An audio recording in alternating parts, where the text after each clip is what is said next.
The 40th anniversary single, Band-Aid 2024 Ultimate Mix, is out just now. So let's take it to the bridge. It's Midge Ure. Good morning, Midge. Good morning, isn't this wonderful? The joys of technology. That's because you're on your blinking tour bus. Stop being so flash. How are you, Midge? I'm absolutely fine. A little croaky, but very, very good, thank you. High spirits. Good, mate, good. Listen, that's a great take on the song. So what's new about it? When did you start remixing it? Who did you get involved? How did it all happen? Oh, it's Trevor Horn and his magical mixing desk.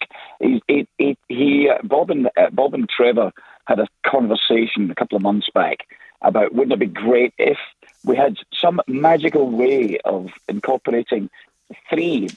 We were trying to do all four versions of the Band-Aid song, but we couldn't find the multi-tracks for Band-Aid 2. So all three of these things have been taken, repitched, vocals removed, bits of the track used, new bits of the track put together. There's an orchestra, there's a choir. You end up with three versions of Bono. Whether you love Bono or not, you get young Bono singing that line, you get middle-aged Bono singing it, and then you get the current Bono singing it. So it's a piece of magical technological wonderment. Well, it's really good, because you never know what you're going to get, as I say, and I just heard that for the first time with everybody else across the UK, because they're all playing it at the same time, which is lovely, and it was wonderful. So is Trevor Horn, is he responsible for losing your vocal this morning as well? Yeah, if I'm going to lose my vocal to anyone, Trevor's the guy that should do it. He should lose it for me. Listen, you're on tour at the moment. People are looking forward to listening to you. What are you going to do about your voice? Oh, listen, this is what it's like. Yes. I think, you know what? Doing a concert when you're young and you write these songs and you write them in stupidly high keys. Yes. You never think, well, 45 years from now that might be a bit of a stretch. So every concert, when you come off stage, it's like being at a football match for 45 minutes. Yeah, 100, an hour and 45 minutes. You come off and you sound like this in the morning. Then by the evening, it's all wonderful and glorious again. Yeah, no, I get it. Because Rick Astley, who I know a bit, he will only talk to his wife, and she's in the back of the car with him when he's on tour via text, because he's so protective of his voice, and that's sort of how you have to do it, isn't it?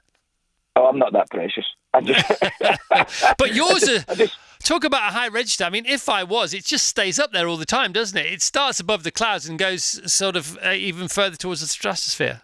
As the song carries on. But so does Dancing with Tears, and so does Vienna, does all of those things. They're all incredibly high. So they take the toll, but hey, it's fine. Well done. It's all gorgeous. We've got the timeline of the original Band-Aid recording here. 8 a.m, Bob Geldof, Midge Ure arrive at studios in West London, Notting Hill. 8:30, Bob and Midge spoke to the press. 10 o'clock, Sting, Spandau Ballet and Paul Weller arrive. 10:30, the rest of the stars begin to arrive. 11 o'clock, the group began recording as a collective. 11:30, Tony Hadley and Spandau Ballet were the first to record their vocals. 6 p.m, Boy George arrived last, coming straight from the airport. 7 o'clock, all done and dusted. Was that about it? No. There were 4 days prior to that where I sat in the studio trying to glue Bob's lyrics and my Z-Cars theme together, playing all the instruments and stuff. But yes, the schedule for the day, the one day we had to record all the vocals, Phil Collins' drums, mix the record and get it into the press plants for 8 o'clock the next morning. Yeah. That was exactly the schedule. Poor Boy George was fast asleep in his bed in New York, and Bob very abruptly woke him up and told him to get on Concorde, which he did, at his own expense, I must add. Yeah, blimey heck there. God bless Concorde. God bless all of you. What a day, though. What a day. I mean, what do you want the single to achieve this time around?